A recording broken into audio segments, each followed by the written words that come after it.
This is similar to what the previous topic was about. An Antifa member attacks a pro-Trumper.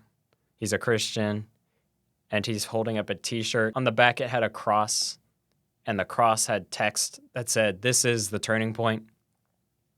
So clearly he was a Trump-supporting Christian. He was standing in the midst of a bunch of Antifa protesters.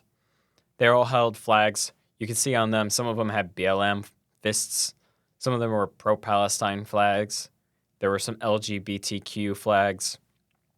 A bunch of different flags and signs. And they were yelling at him and cursing him out. And he was just standing there taking it.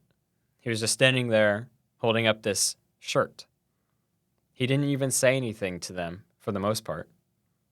Then suddenly, these protesters' signs blocked the cameras. And then this fight breaks out. Someone named Jihad, with a last name that I can't even pronounce, punched this Christian in the face after his necklace was stolen. The Christian was bleeding out. You could see tons of blood running down his face as police rushed in to stop the fight. Both of them were cuffed and taken away. Later on, from a police report, we learned these things that I just said about how the man's necklace was stolen, for instance. These come from the official police report. So, Jihad, I'm going to say, supposedly started this fight because we have not had a trial yet where he was found guilty. But it's quite clear that he is the one who started this. Why would the Christian have started it? That doesn't make any sense. He wasn't doing anything. They were all very passionately angry with him. And usually the passionate, angry, yelling ones, they're the ones to start fights. Not the calm, collected people. Not the peaceful ones.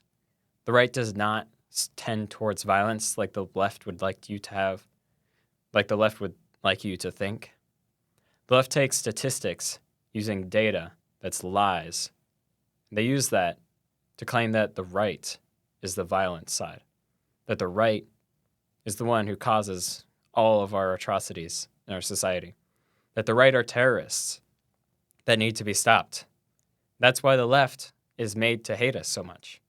It's because of these lies that divide us. There is a statistic that the media uses to lie against the right side.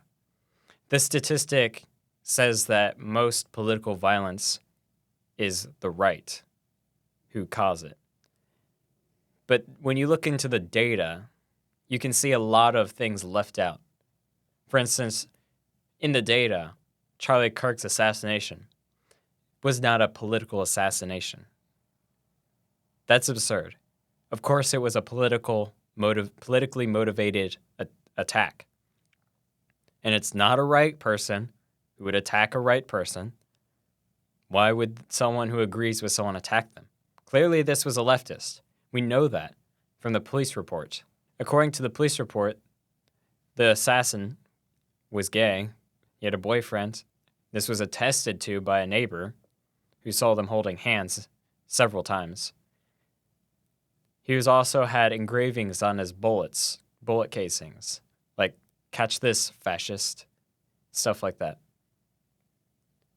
Clearly, this was a liberal who shot Charlie Kirk over his political ideas. But this didn't count in this statistic towards a politically motivated assassination. Another example, a leftist went into a Catholic church, shot up the place. This wasn't in the data of that statistic. Clearly, this statistic is missing out a lot of leftist violence so that they're able to lie and say that it's the right. The right is the violent side. Because that makes sense. The side that supports God, faith, country, guns, family, Christianity. That's the side that they claim is violent and shooting everyone. What about the party that voted 3 times to get God removed from their constitution? Something. They tried to remove God from their party 3 times. What about how the left constantly calls the right side fascists, Nazis, bigots, haters, all of that? The left is trained to believe that we are life-threatening.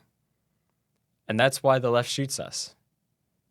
Because they think that we're going to control them and make them do things against their will, make them believe and say things that they don't.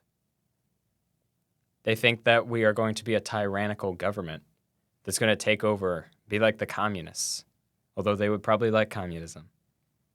They would probably like socialism too.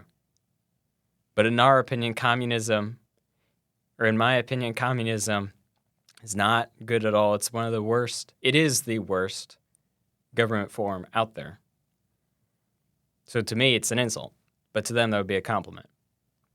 But anyways, to me, it sounds more plausible that the side that is trained to think that the right is life-threatening is more likely to be violent towards us, rather than the side that believes in faith and God and everything else like that.